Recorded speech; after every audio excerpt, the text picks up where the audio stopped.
Bienvenidos todos a este canal Falla Media. Aquí estoy, Loren Montalvo, en una entrevista que tenía muchos deseos de hacer desde hace mucho tiempo. Y gracias a Dios tenemos hoy a Carlos Catari. Espero que pongan mucha atención porque él tiene muchas cosas importantes que contar. Bienvenido, Carlos, por estar aquí. Gracias, Loren. Gracias por la invitación. Gracias. Primera vez en República Dominicana y ha sido Uepa. una bendición.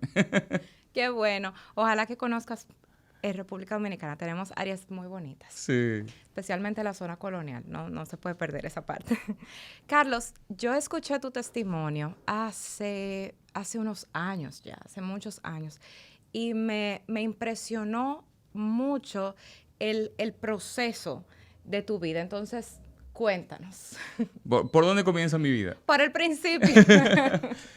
Por mi acento, ya saben, soy venezolano. Tengo 40 años. Tengo 11 años viviendo en Canadá. Pero mi historia se remonta a Venezuela, donde desde los 5 años yo experimentaba abuso sexual de forma continua, desde los 5 hasta los 12. Siempre lo digo, el abuso sexual tiene dos facetas o dos caras. Hay un abuso sexual que es violento, que produce cambios en el niño, que hace que el niño se orine en la cama, se cierre, no hable, y eso hace que los padres se den cuenta que está viviendo abuso. Ahora, hay un abuso que es manipulativo, persuasivo, por medio de juegos, que hace que el niño se enganche al placer de que está sintiendo y sea incluso el mismo niño el que busca a sus abusadores. Ese fue el que yo viví. Entonces, yo disfrutaba lo que vivía, yo disfrutaba lo que sentía y realmente lo disfruté desde los 5 hasta los 12 años, las más de 4 personas que me abusaron. Pero seguía siendo abuso. Sigue siendo abuso. ¿Por qué? Porque ellos sabían lo que estaban haciendo, yo no sabía. Sí. O sea, ellos tenían en su mente un plan claro de lo que estaban haciendo, yo sencillamente estaba siguiendo lo que sentía. Uh-huh. El caso es que, ¿por qué digo esto? Porque nunca manifesté nada, no manifesté retracción en mi comportamiento, cambios de comportamiento, nada. Entonces, la familia no se da cuenta cuando es así. Por otro lado, viví mucho abuso, mucho rechazo por parte de mi papá. Yo lo sentí así. Hoy día yo sé, mi relación con mi papá es excelente, él me ama, yo lo amo, tenemos una comunicación bellísima, pero en ese momento ellos se divorciaron cuando yo tenía 7 años y yo sentía que mi papá me rechazaba porque yo era muy amanerado. Entonces, cuando un niño amanerado en nuestra cultura no es que se vea muy bien. Sí. Y recuerdo que al mismo tiempo mi mamá era una mujer muy estricta, de un carácter muy fuerte. Lo he dicho siempre, era la directora del colegio donde estudiábamos y era un colegio militar. Entonces, imagínate el militar en la casa, militar en el colegio.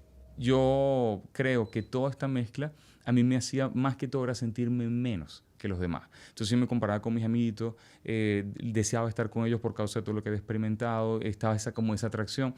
Y por allí como a los 12 años ocurre algo, y es que estoy con mi papá en un taller mecánico, un hombre se acerca a él y le dice a mi papá de frente, le dice, y yo tengo 12 años, estamos hablando de hace un montón 12. de años, sí. Wow. En ese momento, cuando él dice esto, yo espero que mi papá me defienda. Pues como me siento descubierto, yo espero que mi papá me defienda. Claro. Y mi papá no hace nada. Mi papá me mira y me dice, bueno, responde, dile algo. Y yo no puedo. Allí, bueno, eso que tú sentiste, eso fue lo mismo que yo sentí. Y dije, no puede ser, no me va a defender. Bueno, el caso es que luego él me vuelve a preguntar en el carro, me dice, hijo, ¿y por qué no respondiste nada? Y yo no le digo nada a mi papá, pero en mi mente le dije, ¿tú crees que soy homosexual? Prepárate porque vas a ver al más homosexual que hayas jamás visto en tu vida. Eso se lo dije. Eso me lo dije a mí al interior. ¿Te causó mucho dolor? Muchísimo dolor, muchísimo. Mucho resentimiento. Tú sabes que voy a regresar un poquito porque sí, yo sé que todos los padres escuchamos eso y nos llenamos de terror. Uh-huh. ¿Cómo puede ser que mi hijo sea abusado y que yo no me dé cuenta? Uh-huh. Yo sé que los niños viven el abuso de manera diferente, pero entonces, ¿qué hace uno? ¿Qué puede hacer mamá? ¿Qué puede hacer papá? Para mí hay una clave muy sencilla que se puede poner en práctica. Eso no recuerdo dónde lo escuché, que es el tema de los secretos. Yo recuerdo que todo el tiempo me decían, no digas nada, esto es secreto, no digas nada. Eso es lo que me decían los abusadores. Okay. ¿Qué tal si el niño desde muy pequeño ponerse a explicarle, ¿no?, que estas son tus partes íntimas, que no te toque, que la gente que si confías, que no es de confianza, que eso es como muy enredado. Aparte, siempre te dicen que no le recibas dulces a nadie en la calle, no te vayas con quien no conozca. La mayoría de los abusos pasan con gente que conoce. Sí. Entonces, por ahí no va la cosa. Ahora, recuerdo que algo que sí los niños reconocen muy bien es el dolor. Cuando tú te caes y te golpeas y te raspas, lloras, ¿verdad?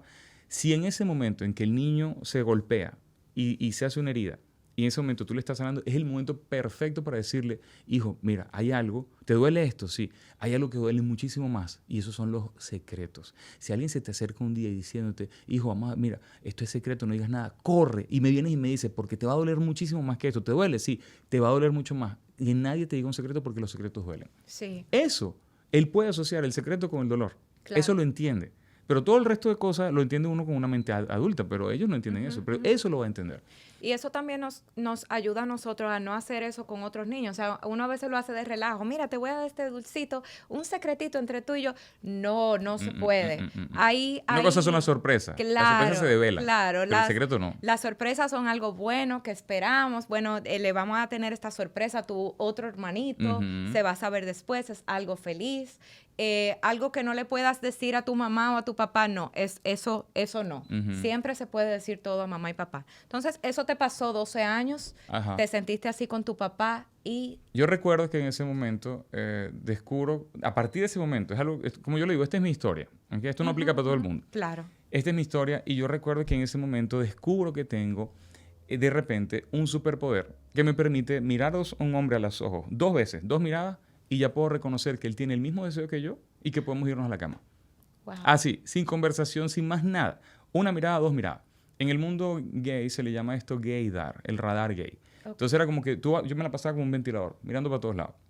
Donde veía uno, una conexión. Si había el momento, si había la ocasión, íbamos y teníamos relaciones. Yo tenía 12 años. Y estoy hablando de hombres adultos.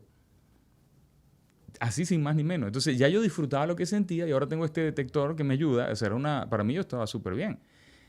A los 15 incluso recibo dinero por el intercambio sexual. Eso es prostitución. Eso es prostitución. Entonces me estoy prostituyendo con hombres muchísimo mayores, unos viejos, ancianos casi, que me estaban dando dinero. Y yo decía, bueno, me gusta lo que hago, lo disfruto y aparte me dan dinero. En mi mente todo tenía sentido.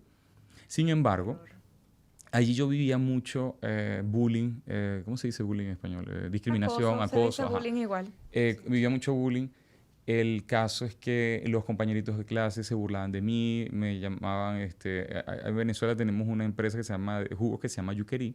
Es Yuquerí, fruta donde lo pongas. Entonces me decían Catarí, marica, donde lo pongas. Y me lo decían. Y aparte yo soy Catarí Angulo, imagínate. Okay. Entonces era peor, ¿ok? El asunto es que por los nombres, los apellidos era una burla constante. Y los mismos vecinos se burlaban de mí, me hacían señas. Era realmente fuerte este tema. ¿Y por qué estoy diciendo esto? Porque es allí, a los 15 años, donde yo descubro que existe la comunidad LGBTQ+. Cuando yo descubro la comunidad, en ese momento, imagínate tú, después de haber vivido tanto rechazo, tanto el abuso sexual, el sentirte diferente, el que saber que no encaja, el que no eres tan machito como los otros, y de repente consigues un grupo de gente que siente como tú, que te ama y te acepta, que te dice, eres libre de estar aquí con nosotros, puedes ser libre de sentirte como quieras, suelta las plumas como quieras, nadie te dice nada. No hay nada malo contigo, sentido tú eres de pertenencia. Así, exactamente. Entonces, tienes sentido de pertenencia y tú dices, ok, a este grupo pertenezco. Es allí donde nace ese primer momento de sentir orgullo por quien soy. Es allí donde nace el orgullo que hay en mí. Yo digo, ok, entonces me acepto por lo que soy, pero lo que soy viene de lo que siento. Entonces yo me identifico con lo que siento y bueno, lo que siento, soy. Siento atracción por hombre, pues soy gay. Ese es el punto acá. El caso es que allí descubro lo que son las discotecas de ambiente. Teniendo 15, 16 años, yo como siempre fui grande, entonces utilizaba una cédula falsa. Explícanos a los que no sabemos qué son las discotecas de ambiente. Son las discotecas LGBT, ¿ok? Okay, entonces, ambiente seguro, es como un ambiente seguro. Ah, ya, ok. O sea, que son destinadas solamente para eso. Solamente. Aquí ahí no entra más. Bueno, hoy día todo el mundo hace lo que quiera, pero realmente en esa época era dirigido solamente para el público lesbiana y gay. Entiendo. Y recuerdo que yo entro a esas discotecas y yo me siento súper bien. Yo me siento finalmente como pez en el agua. Aquí pertenezco, acá me aceptan, soy diferente. Y hago un grupo de amigos. Y me doy cuenta que entre los grupos de amigos, muchos tienen muchísimos amaneramientos, pero muy fuertes. Y yo me doy cuenta que es como algo que buscabas tenerlo para conectar, para ser más, qué sé yo, más popular, lo que fuera. Antes te hacían bullying por eso. Ajá. Y ahora en este me lo grupo... celebran. Te lo celebran y mientras más lo tiene, mejor. Y claro, entonces eso es lo que yo sentía en ese momento. Entonces había un término que se decía súper fuerte. Entonces yo me hago súper fuerte. Fuerte es como que tenías mucho amaneramiento. Y yo me hago súper fuerte, pero mientras estoy en el grupo. Cuando salía de allí, todo modosito, correcto. El caso es que estando en esa posición, yo decido que quiero finalmente hablar. quiero, por un lado, proteger a los más pequeños de la familia del abuso sexual, pero quiero finalmente salir del closet y decir quién soy. Porque hasta este momento Nadie sabía. tú estabas llevando una doble vida. Completamente. Oculta al 100%. ¿Qué edad tú tenías a este punto? 16 años. 16 años. Uh-huh. Y yo le decía a mi mamá que me iba a estudiar ciencias de la tierra, biología, con los amiguitos y tal, y qué sé yo, pero me iba a la discoteca. Entiendo. Qué difícil. Y entonces siendo todavía menor de edad. Uh-huh. Y en estos lugares te aceptaban. Claro, pero es que yo me conseguí una identificación falsa también. Que yo no colaboraba, ¿eh? Entiendo, pero lo lograbas. Claro, claro. Y entonces agarraste fuerza para hablar con tu mamá. Hablé con mi hermana, con Carla. Con tu hermana primero. Sí, hablé con Carla porque es con quien yo tenía más intimidad, conexión, facilidad de hablar. Y le comenté lo que pasó. Ella, pues, llorando, ella me dice, yo no sabía que habías vivido todo esto, qué fuerte. Y ella va y le comenta a mi mamá. Bueno, no, de hecho, mi mamá se lo saca porque la ve llorando y se le saca lo que pasó. Cuando mi mamá escucha esto, pues también es como un balde de agua fría encima, porque ella nunca vio esto. Ella me pide perdón, me pide más que hablemos, pero en un momento dado, mi mamá me hace una pregunta que a mí me hace dar como un traspié en todo lo que estoy viviendo. Ella me dice, hijo, ¿y si nunca hubieras sido abusado sexualmente? ¿Serías homosexual? Yo dije, yo no había pensado en eso. Para mí yo pensé que yo había nacido así, porque esto lo siento desde niño. Entonces, cuando ella me dice esto, yo digo, wow, de mi memoria, yo sé que desde siempre estoy experimentando placer con hombres, desde los 5 años o incluso antes, no sé. Entonces, ¿cómo sería mi vida si yo nunca hubiese experimentado tanto placer? Es que tendría esta atracción por hombres. Yo sé que no todos los hombres homosexuales fueron abusados y no todos los abusados son homosexuales. Claro, o sea, es así. Eso no es así, pero en mi caso yo no podía desligar mi pasado de lo que estaba viviendo. O sea, yo no podía decir, no, esto no afectó en nada mis pensamientos. Esto no afectó en nada mi forma de vivir. O sea, sería absurdo decirlo. Viví desde los 5 hasta los 16 años sin parar relaciones sexuales. No hay una ecuación para tener ese resultado. Es lo que yo no lo creo. No hay una ecuación. No es que te pasa A, B, C, D y entonces yo he escuchado sobre todo cristianos decir, ¿por qué todos los homosexuales fueron abusados? Y todo, eso tú no puedes generalizar. O sea, ni todo el abusado termina siendo homosexual. Ni lo contrario, ni todo el homosexual fue abusado. Sin embargo, muchísimas de las personas que a mí me han escrito pidiendo ayuda, que han sido más de 14,000 personas pidiendo ayuda por causa de que yo compartí esto en YouTube, la gran mayoría fueron abusados. Pero vuelvo a lo mismo, hay unos cuantos que no experimentaron ningún tipo de abuso y es lo mismo. En tu caso entonces sí, en tu caso sí fue así, y tú no lo habías pensado hasta que tu mamá te preguntó. Hasta que ella me lo dice. Entonces allí yo digo, bueno, ¿qué tal si yo nunca hubiese experimentado ningún tipo de abuso sexual o de contacto físico en la infancia? Es que yo sería homosexual, es que yo estaría acá, ¿qué estaría haciendo? No sabía la respuesta, pero aceptaba la pregunta, ¿verdad? Y en eso ella me lleva a la psicóloga porque quiere tratar el tema del abuso. Y la psicóloga me lanza otra frase que me dejó impactado. Ella me dice, sería interesante que tu vida no fuera el resultado de lo que otra persona decidió en tu infancia.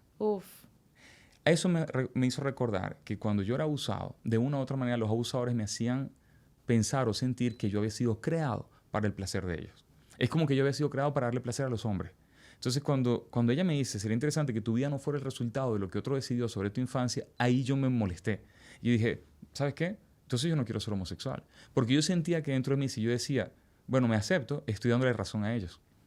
Entonces digo, no, ya no quiero entonces ser lo que ellos decidieron. Ahora, a partir de ahora, quiero ser heterosexual.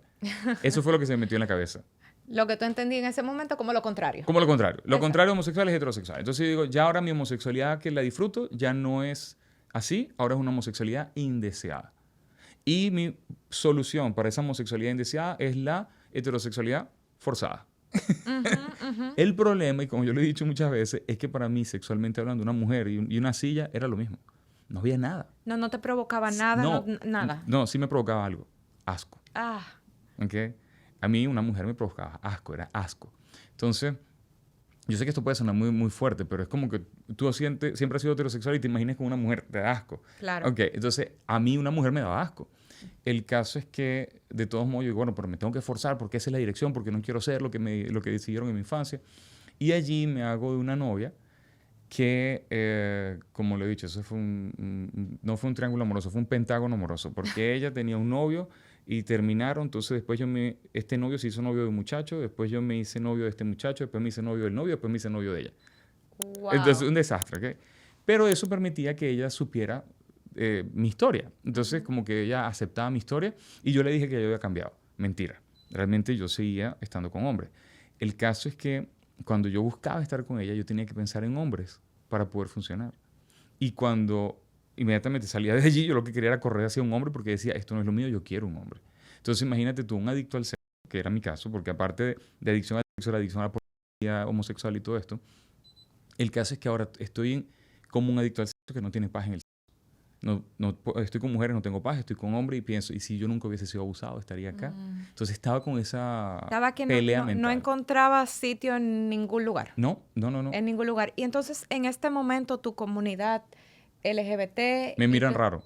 Ok. Me dicen, pero no, bueno, nadie se devuelve para atrás, el que ya probó, pues ahí se queda, árbol que nace torcido, su tronco jamás endereza. Y yo decía, sí, yo entiendo, pero ustedes sean libres, desea lo que sea, sé lo que tú quieres ser, pero yo tengo esta lucha, yo no quiero ser.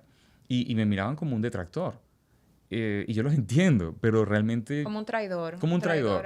Ya. Y ahí vi otro lado de ellos que no había visto, y es que se empiezan a burlar de mí. Okay. Entonces, los que antes me aceptaban, ahora se burlan de mí. Y me dicen, ay, sí, yo te veré brincando de un hombre en otro, de un pene en otro. Bueno, súper directo.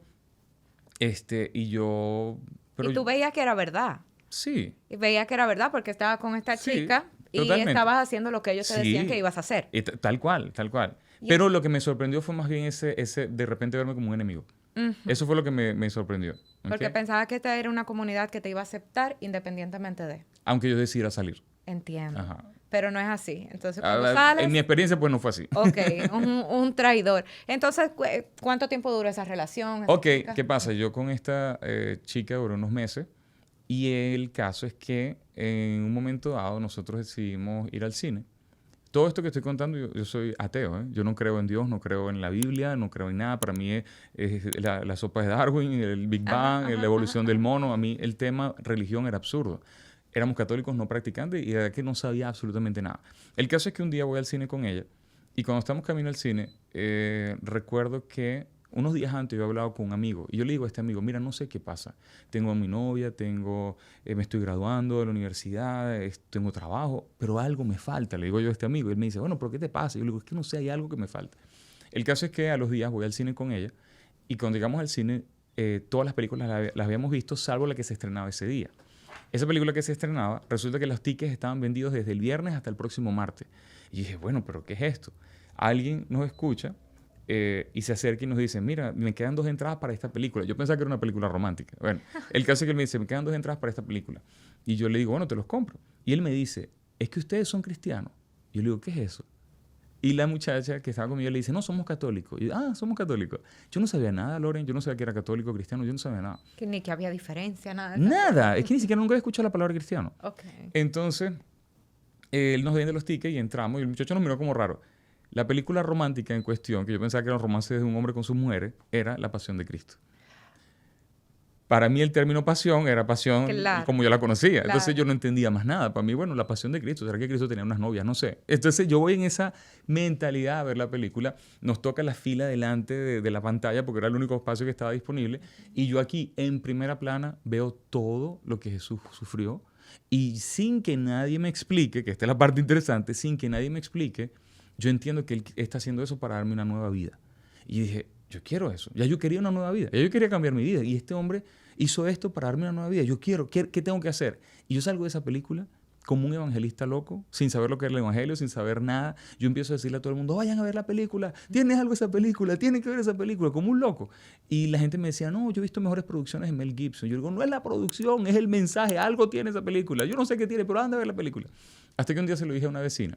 Y esta vecina, cuando me escucha, ella me dice, sí, Carlos, lo que viste en esa película es verdad. Jesús hizo eso por ti. Ella es la primera persona, Dulce García, es la primera persona que toma la Biblia y me dice, te muestro a Jesús desde Génesis hasta el Apocalipsis. Y me mostró con la Biblia a Jesús en 3 horas. Me pasó desde Génesis hasta Apocalipsis porque yo quería saber más y quiero saber más. Entonces, recuerdo que ella me dice, cuando tú entiendas que Jesús y el Padre son el mismo, ahí te va a pasar algo. Y dije, pues, qué interesante. El caso es que a los días, estamos hablando de eso, vi la película 26 de marzo de 2004, me acuerdo de la fecha. Resulta que a los días yo estoy diciendo, bueno, solamente un padre puede hacer eso por sus hijos. Quizás Jesús hizo esto por nosotros, pero al mismo tiempo es Dios el Padre. Yo no sé, pero aquí hay algo. Y en eso abro la Biblia y caigo en Juan 10:30, donde dice, porque el Padre y yo uno somos. En ese momento, Loren, es como que se me destapa la mente.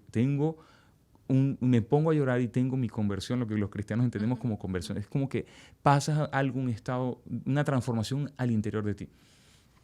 Cuando esto ocurre, yo inmediatamente entiendo que la Biblia es la verdad. Entiendo que la Biblia es la verdad, entiendo que todo es diferente, que hay otra realidad. Allí tuve ese encuentro. Ahora, mucha gente, después de tener un encuentro con Dios, la vida le cambia. Y la vida se les transforma. Y gracias a Dios sí es el caso. Pero no fue el mío. Yo tuve mi encuentro con Dios y la vida se me puso peor. ¿Por qué?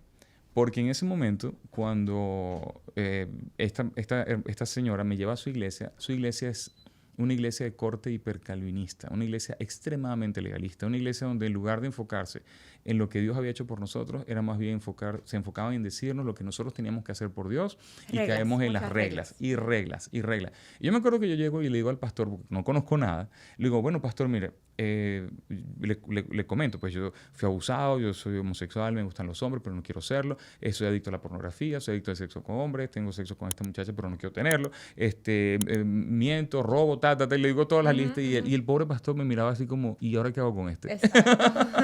Y entonces yo le digo, ¿qué hago? Y él me dice, bueno, tienes que dejar de pecar. Y yo digo, ¿qué? ¿Y cómo se hace eso? Bueno, deja de hacerlo por amor a Dios. Y yo, ok, entonces, bueno, si eso es el cristianismo. ¿Y ahora qué? Y yo digo, y si eso es el cristianismo, vamos a hacerlo. Pero hay un versículo que está en 1 Corintios 15:56 que dice que el poder del pecado está en la ley. Entonces, mientras más me daba mandamiento que yo tenía que seguir para no cometer pecado, el pecado tomaba más fuerza. Y de repente me encuentro siendo un cristiano que peca más que cuando era ateo.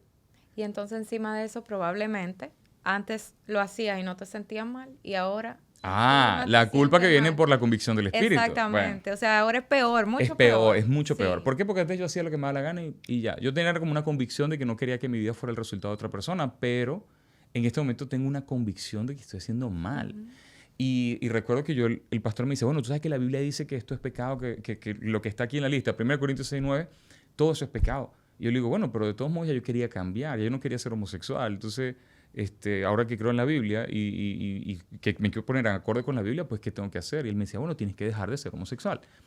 Y yo decía, pero ¿cómo se hace eso? Tú sabes, Loren, muchas veces he escuchado decir, no, porque para Dios robar, matar, mentir, ser homosexual, todo es lo mismo.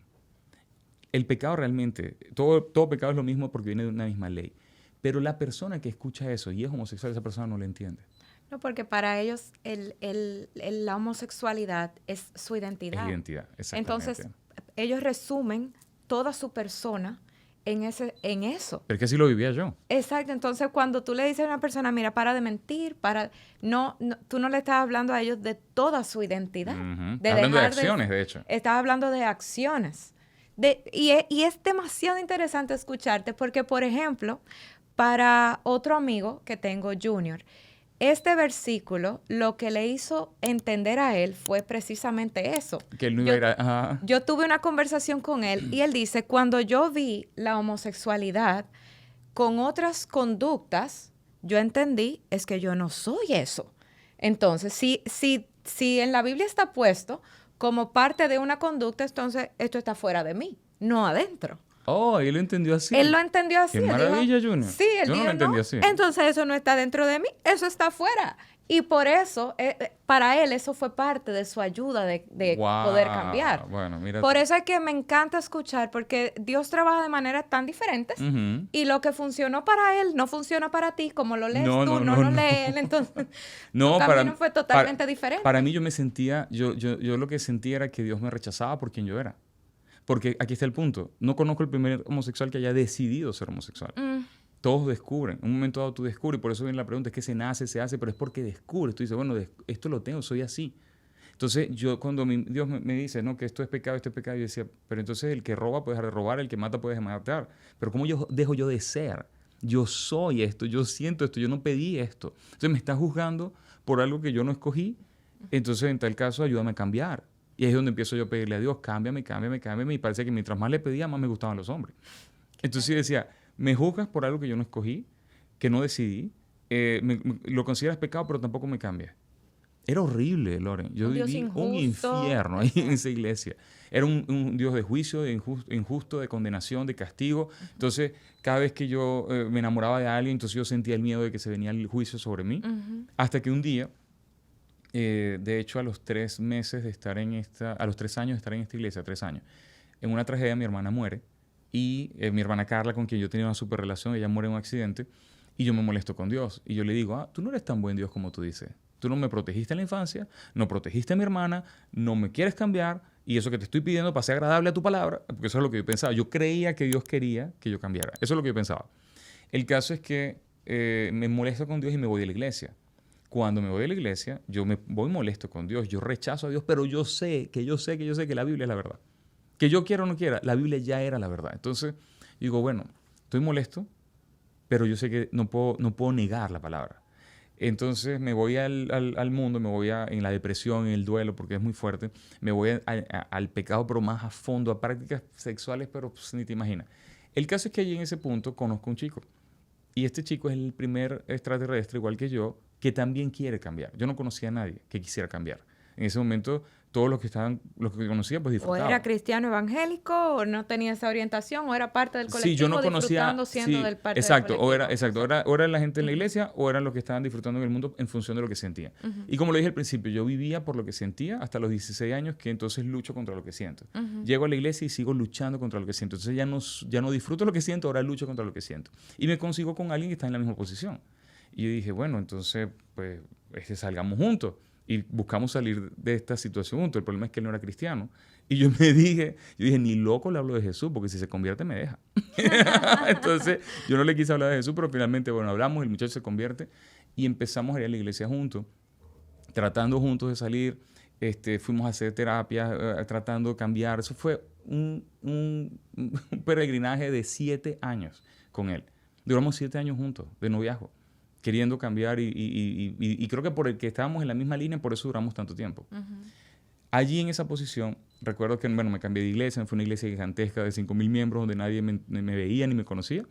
Y allí recuerdo que yo dije, bueno, si no puedo cambiar esto, entonces voy a ir en otra dirección, voy a hacer dinero. Y me acuerdo que empecé a hacer muchísimo dinero en Venezuela porque trabajaba en venta y quería como mostrar que yo podía ser homosexual, exitoso, pero al mismo tiempo no quería hacerlo. Tenía esa lucha ahí interna. Estando en esa posición me hice muy orgulloso, muy, muy engreído. Allí decidimos emigrar a Canadá. En Canadá, pues pierdo todo mi dinero, pierdo todo lo que tenía por unas malas decisiones financieras. Pero allí la relación solamente duró 1 año. Porque cuando estoy en Canadá, él me dice, bueno, ya tenemos mucho tiempo luchando contra esto, quizás debemos casarnos. O sea, quizás ya casémonos y ya y se acabó esto. Y yo le dije a él, no, pero ¿cómo nos vamos a casar? Somos cristianos. Porque yo todavía quería cambiar. Sin embargo, en ese momento se rompe la relación y yo dije, no, yo estoy cansado. Tengo 10 años, Loren, luchando contra esto dentro de la iglesia. Más 4 años antes de conocer al Señor, desde que empecé con la psicóloga. Entonces, 14 años hasta ese momento queriendo cambiar. Era demasiado tiempo. Tenía yo 31 años, 32. Era demasiado tiempo. Allí, entonces, decido que quizás no comprendo la Biblia bien, quizás la Biblia debería tener otro sentido, y me decido buscar otra comprensión bíblica y puse en internet cómo ser gay cristiano. Entonces, el que busca encuentra, lo digo yo siempre. Claro, el que busca encuentra, eso es así. Allí en esa posición, yo me pongo a encontrar un montón de textos que dicen que David y Jonathan eran la primera pareja gay y un montón de textos que están torcidos, que en ese momento yo los recibo como una buena noticia, pero realmente es una herejía y es una doctrina falsa, pero yo lo sentía, quería agarrarme de algo. Y comienzo a compartir esto con cuanta gente puedo, a compartir que ahora soy gay cristiano, que soy gay cristiano, que soy gay cristiano, que se puede ser gay cristiano. Le digo al que era mi novio, le digo para que vuela conmigo y me dice, no, yo no quiero volver contigo, tú estás loco, yo no quiero más nada contigo. Entonces ahí caigo en depresión, me quiero suicidar. Me acuerdo que en un momento fui a un edificio, me quería lanzar del edificio, yo decía, si caigo, cuando vaya cayendo pido perdón a Dios, Dios me perdona, pero la gravedad no, y ¡pum! Y me voy perdonado por lo menos. Pero bueno, era el tormento que yo vivía. Qué triste. Y yo decía, ¿cómo es posible que si supuestamente me acepté gay cristiano, sigo igual hundido en la depresión, en la ansiedad, en el sexo desmesurado con hombres, en las aplicaciones? O sea, ¿por qué si supuestamente conocí la verdad, sigo igual de mal? Y es mi pregunta también. O sea, si tú tenías tantos años viviendo, tratando de hacer algo que no lograbas, ¿qué hacía en ti que no te rendías de intentar cambiar? O sea, bueno, se intentó 1 año, se intentó 2, se ¿Por qué intentó intentar 10 años? 5, pero ¿por qué intentar tantos años? ¿Por qué no ya, bueno, no funciona, yo creía que funcionaba, me equivoqué y listo? Porque yo de una u otra manera no podía sacarme de la mente que los que me abusaron influyeron en quien yo estaba, en lo que yo estaba sintiendo. Y yo no quería ser una víctima. Yo no quería ser el resultado de la decisión de otro. No quería, me rechazaba eso porque veía como su maldad ejerciendo poder sobre mí. Y no quería eso, no quería. Entonces, claro, ¿qué pasa? El problema es que le pedí tanto a Dios que me cambiara, que lo único que yo pensaba era en el cambio. Ahora, llego a este punto donde tuerzo la palabra y ya no se trata de creer bien la palabra, sino de someter la palabra a lo que siento. Como lo dije, viví por lo que sentía, luchaba contra lo que sentía y ahora me encuentro en el punto de torcer la palabra para que se someta a lo que siento. Ese para mí es el peor estado en que un ser humano puede llegar. Y allí resulta que por la primera vez conozco una pareja cristiana quienes, Yubiris y Leo, ella es venezolana, él es italiano, quienes estaban tan llenos, tan conectados con Dios, en una relación tan íntima con Dios, que la presencia de Dios en ellos me conquistaba. La presencia de Dios en ellos es como que yo decía, Señor, ellos te conocen en un nivel que yo no te conozco, yo quiero conocerte así. Como que tengo que hacer para conocerte así? Me inspiró. Ellos no me estaban discipulando, ellos no conocían mi historia, ellos no conocían nada. Pero ver a Dios en ese nivel en ellos es lo que me hizo desear conocerle en una forma diferente. Allí vuelvo yo a Montreal, eso fue un viaje, vuelvo a Montreal. Estando en Montreal me encuentro quebrado financieramente, mentalmente, sexualmente, en todos los sentidos. Y allí en ese punto recuerdo que toqué un nivel más bajo todavía en lo que era mi desenfreno sexual. Me acosté con hombres que no le di la cara, no le supe el nombre, probé drogas, estaba yo todavía más abajo. Y allí finalmente ocurre algo, y es que estoy en la cena de fin de año con la familia que me había recibido para vivir en casa de ellos, y había un hombre que era un miembro de la iglesia y viene y estamos conversando de la Biblia, porque yo supuestamente soy cristiano. Y en lo que estamos conversando, él me dice, Carlos, el problema con muchos cristianos es que tienen a Jesús como su Salvador, pero no como su Señor. Cuando él me dice eso, Loren, a mí me impactó muchísimo. Yo siento la presencia de Dios en ese momento. Siento como Dios diciéndome, yo te quiero ayudar, mi amor por ti es superior a tu pecado, pero no puedo hacerlo porque el Señor de tu vida eres tú, no soy yo. Y dije, wow. Dije, ok, entendí. Es allí cuando a los días, después de irme, bueno, lo voy a decir acá, me fui a encontrarme con un hombre con el que tenía yo años tratando de coordinar que nos viéramos en la misma ciudad, porque él vivía en otra ciudad y finalmente ahí nos encontramos en la misma ciudad. Él me dice, mira, estoy acá, mi novio se fue de viaje, tengo la casa sola, me voy a encontrar con él soñando que aquello va a ser lo que he deseado y he imaginado durante 5 o 7 años, y aquello fue un chasco. Entonces la imaginación iba mucho más allá de la realidad. Y cuando yo me doy cuenta que eso es un chasco, que es más de lo mismo, allí salgo de casa de él, caminando por la acera a menos 24 grados en el enero de 2015, y en ese momento me acuerdo de la conversación que tuve con este hombre y yo le digo a Dios, le digo, Señor, ¿sabes qué? Se acabó. Si me cambias o no me cambias, ya no me importa. Si voy a ser homosexual, asexual, heterosexual, pongo de lado lo que siento. Quiero seguirte, conviértete en mi Señor. Ya no me importa si me cambias o no me cambias. Pongo mi vida de lado, quiero seguirte, conviértete en mi Señor. Era la primera vez, Loren, que yo le decía a Dios, no me importa lo que vaya a pasar conmigo. Hasta ese momento yo era mi vida, mi vida, mi vida, mi vida. Pero fue allí cuando le dije, no me importa qué vaya a pasar con mi vida, quiero seguirte.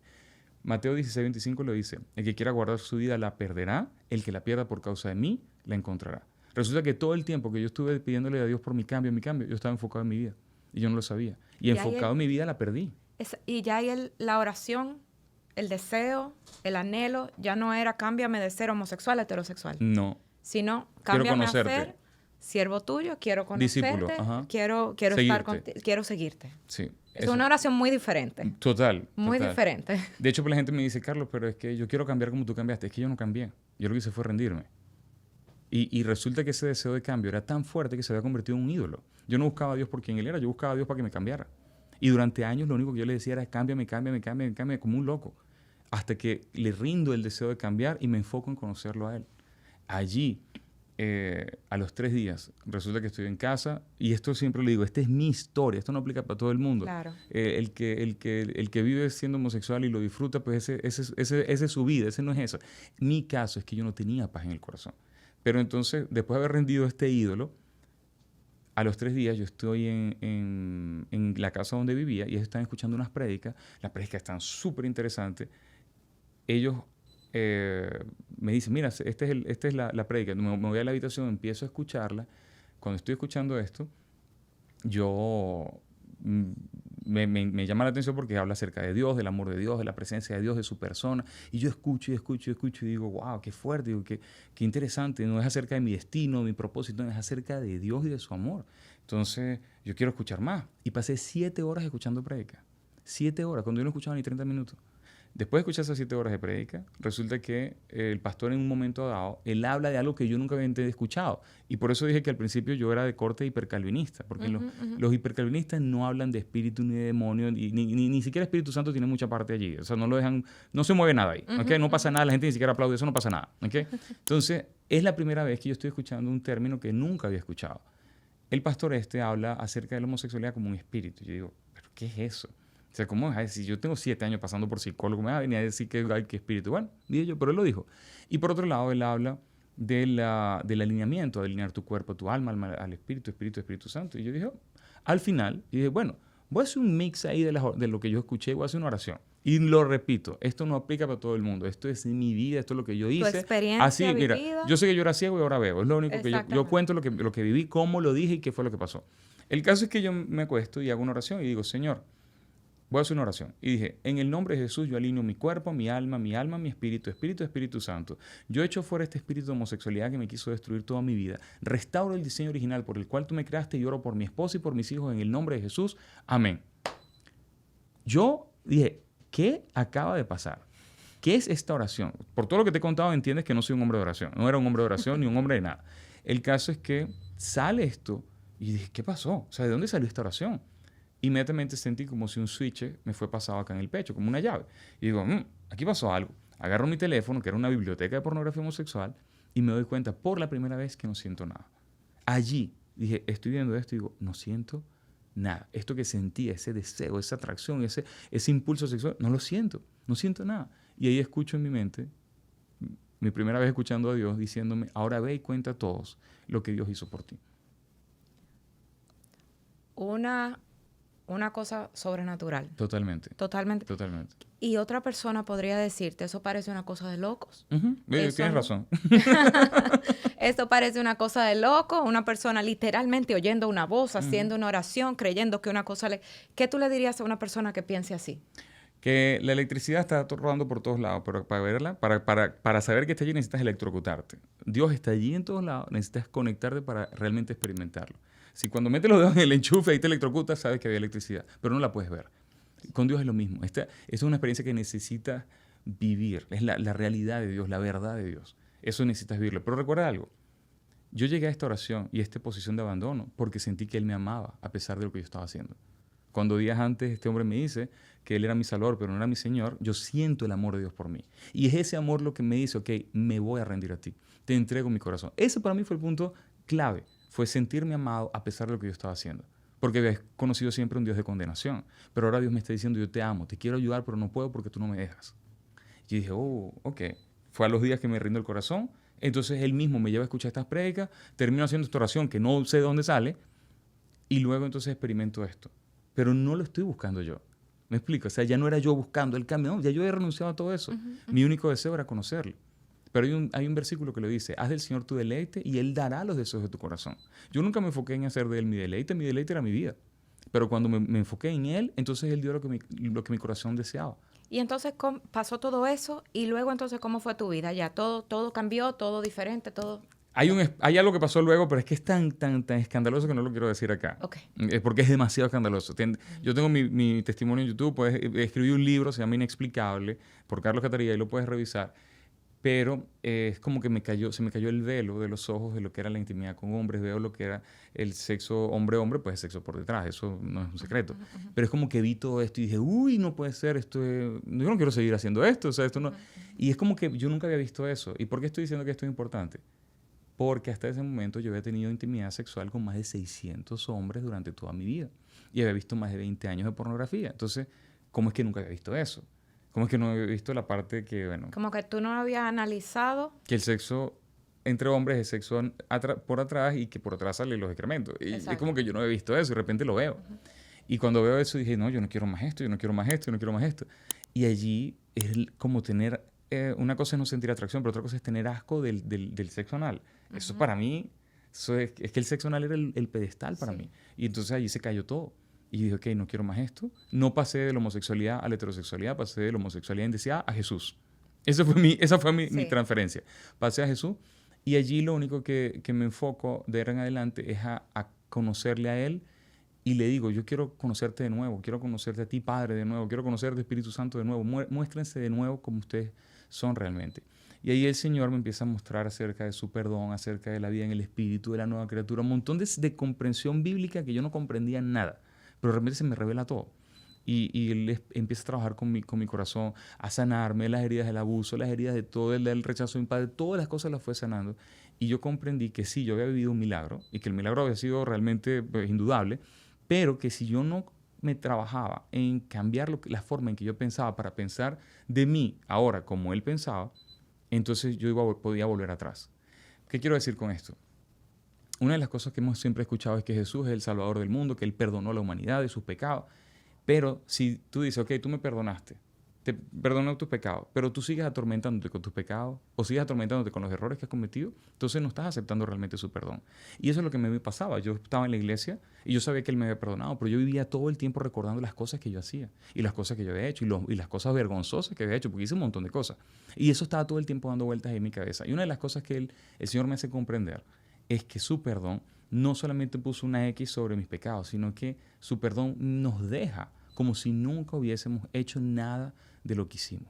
Cuando Él me dice esto, o me lo muestra por medio de la palabra, yo digo, Señor, entonces para tales efectos, yo soy virgen. O sea, tú me estás diciendo que tu perdón me dejó como si yo nunca conocí nada, nunca hice nada, nunca vi nada, nunca me expuse a nada. Entonces ahora tú quieres que yo me vea como tú me ves. Tú lo que quieres es que ya yo no sea mi Señor eres tú. Si tú dices que me perdonaste, ¿quién soy yo para decir lo contrario?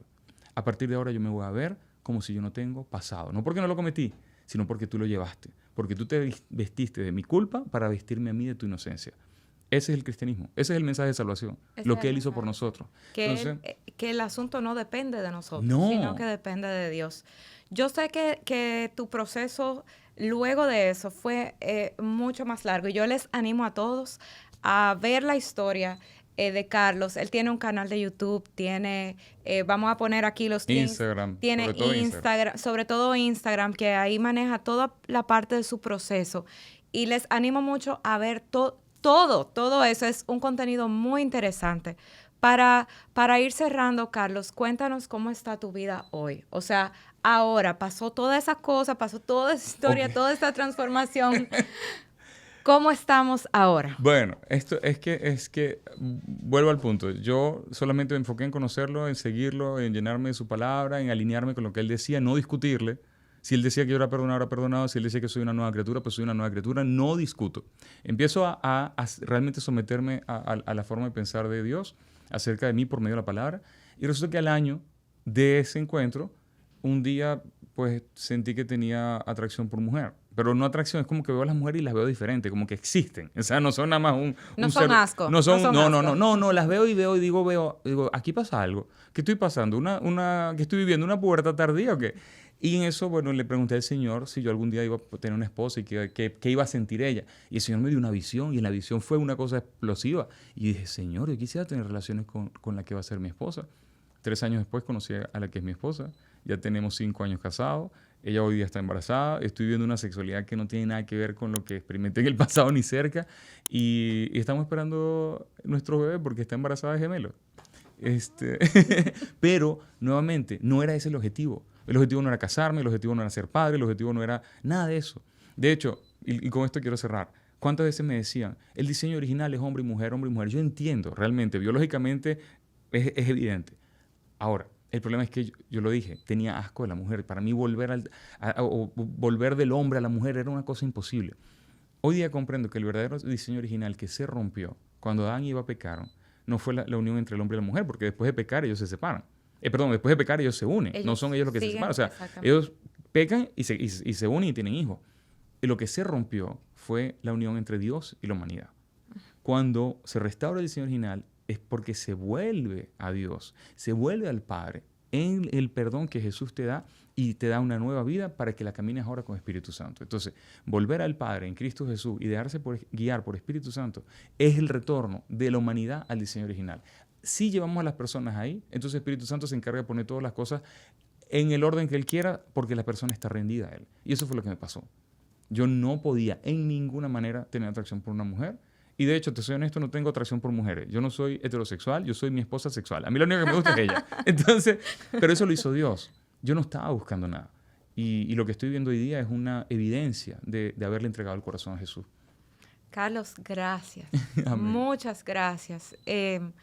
Es realmente, como dice el título de tu libro, es inexplicable. Sí. Es inexplicable cómo una persona puede ser transformada desde adentro hacia afuera. Dile a nuestra audiencia dónde pueden encontrarte en los diferentes canales y tu libro. Sí, el libro Inexplicable realmente es una herramienta para la renovación de la mente. Mi testimonio solamente está en la introducción. El resto del libro es para ayudarte a creer y a descansar en todo lo que Jesús hizo por ti. Porque yo entendí que mi arrepentimiento no se trataba de dejar de ser homosexual, se trataba de dejar de poner mi identidad en lo que sentía. Que Dios no iba a cambiar lo que sentía, Dios quería trabajar con una identidad superior y es la identidad de su palabra. Hoy día hay libertad cuando tú dejas de vivir por lo que sientes cambia, pero su palabra nunca cambia y ahí hay reposo, ahí todo se alinea. Esto lo puedes encontrar más a fondo en el libro. Acabo de sacar una formación, ahí en la biografía de mi Instagram está, es una formación para ayudar a la iglesia a conectar mejor, a ayudar mejor, a ser percibida como un mensaje de reconciliación. Y mi objetivo es poder ayudar a otros a entregar el corazón, no a cambiar, porque yo tampoco cambié. Yo ayudo a la gente a entregar el corazón y que sea Dios guiándoles en la nueva vida que Él tiene para ellos. Súper. Gracias. Espero que puedan compartirlo con muchas personas y que a todo el que vea esto sea de tanta bendición como fue para mí. Bye, bye.